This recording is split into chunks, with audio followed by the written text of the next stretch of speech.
8 से 10 जनवरी तक चलने वाला 18वां प्रवासी भारतीय दिवस सम्मेलन बुधवार को ओडिशा के भुवनेश्वर में शुरू हो गया।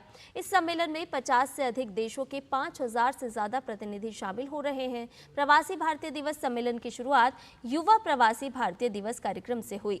पीएम मोदी आज इस सम्मेलन का औपचारिक तौर पर उद्घाटन करेंगे, जबकि 10 जनवरी को राष्ट्रपति द्रौपदी मुर्मू इसके समापन सत्र में हिस्सा लेंगी। दुनिया भर में भारत और भारतीयता का जश्न मनाने वाले प्रवासी भारतीयों का महोत्सव प्रवासी भारतीय दिवस सम्मेलन बुधवार को ओडिशा के भुवनेश्वर में शुरू हो गया। 3 दिनों तक चलने वाले 18वें प्रवासी भारतीय दिवस सम्मेलन में दुनिया भर से आए 5000 से अधिक प्रवासी भारतीयों का जमावड़ा हो रहा है। अलग अलग देश, अलग अलग पहनावा, भाषा भी अलग अलग, लेकिन पहचान सिर्फ भारत और भारतीयता। सभी भारत के रंग में रंगे हुए, देश की मिट्टी की खुशबू से अभिभूत। प्रवासी भारतीय दिवस सम्मेलन की शुरुआत युवा प्रवासी भारतीय दिवस कार्यक्रम से हुई, जिसकी शुरुआत ओडिशा के मुख्यमंत्री मोहन चरण मांझी, विदेश मंत्री डॉक्टर एस जयशंकर और युवा और खेल मामलों के मंत्री मनसुख मंडाविया ने की।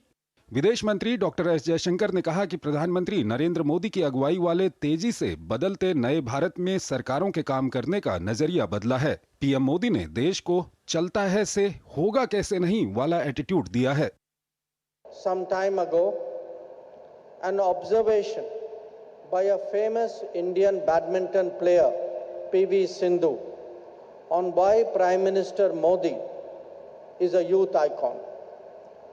She summed it up as his attitude, which moved the nation from chalta hai to badal sakta hai to hoga kaise nahi. Indeed, it is this very spirit which has driven our achievements in recent years.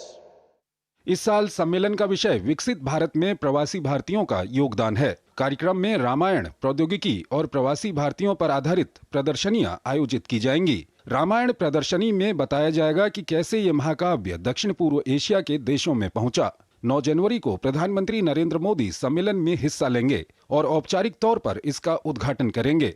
वो प्रवासी भारतीय express को हरी झंडी दिखाएंगे, जो प्रवासी भारतीयों के लिए विशेष पर्यटक ट्रेन है। ये दिल्ली के निजामुद्दीन स्टेशन से रवाना होगी और 3 हफ्तों तक कई जगहों पर जाएगी। पीएम मोदी 4 प्रदर्शनियों का भी उद्घाटन करेंगे। रामायण की विरासत, प्रौद्योगिकी और विकसित भारत में प्रवासियों के योगदान, मांडवी से मस्कट तक भारतीय प्रवासियों के विकास और ओडिशा की विरासत व संस्कृति। त्रिनिदाद और टोबैगो की राष्ट्रपति क्रिस्टीन कार्ला कंगालू सम्मेलन की मुख्य अतिथि हैं। वो वर्चुअली सम्मेलन को संबोधित करेंगी। 10 जनवरी को राष्ट्रपति द्रौपदी मुर्मू कार्यक्रम के समापन सत्र की अध्यक्षता करेंगी।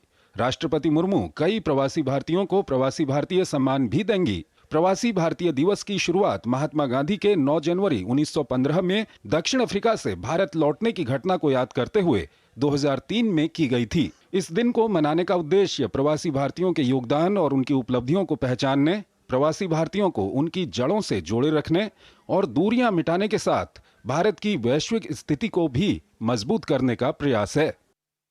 प्रवासी भारतीय दिवस का पहला दिन युवाओं पे केंद्रित था। कैसे उनके पोटेंशियल को, उनके स्किल सेट को भारत की विकास यात्रा का हिस्सा बनाया जा सके। गुरुवार को जब प्रधानमंत्री नरेंद्र मोदी प्रवासी भारतीय दिवस का फॉर्मली उद्घाटन करेंगे, उनका सेंट्रल मैसेज प्रवासियों को ये होगा कि आइए इस विकास यात्रा का हिस्सा बनिए, real stakeholders. Cameraman Sanjay Jana के साथ अमृतपाल सिंह, डीडी न्यूज, भुवनेश्वर।